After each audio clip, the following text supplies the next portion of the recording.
આજે આપણે આખા રીંગણાનું શાક બનાવીશું. આખા રીંગણાનું શાક બનાવવા માટે આપણે રીંગણામાં કાપા કરી દીધા છે. આખા રીંગણાનું શાક વઘારવા માટેનો મસાલો, ટમેટાની ગ્રેવી, ગાંઠિયાનો ભૂકો, કાજુના કટકા, દહીં. એક લોયામાં આપણે તેલ ગરમ મૂકીશું. રીંગણા તળવા માટે તેલ ગરમ થઈ ગયું ઉપર ગેસ રાખીને આપણે રીંગણા તળીશું. આપણા રીંગણા સરસ મજાના તળાઈ રહ્યા છે.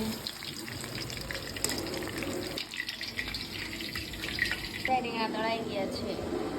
તળાઈ ગયા બાદ હવે આપણે વઘાર કરીશું. તમાલપત્ર, વરિયાળ અને ગ્રેવી, ટમેટાની ગ્રેવીને થોડી વાર માટે સાતળવા દઈશું. જીરું પાવડર, અનુસાર મીઠું, ખાંડ, લાલ મરચું અને ગ્રેવી ચડી જાય ત્યારબાદ તેમાં ગાંઠનો ભૂકો મિક્સ કરીશું.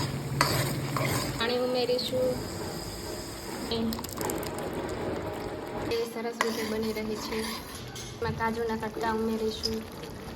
એમાં તળેલા રીંગણા ઉમેરીશું. મિક્સ કરીશું.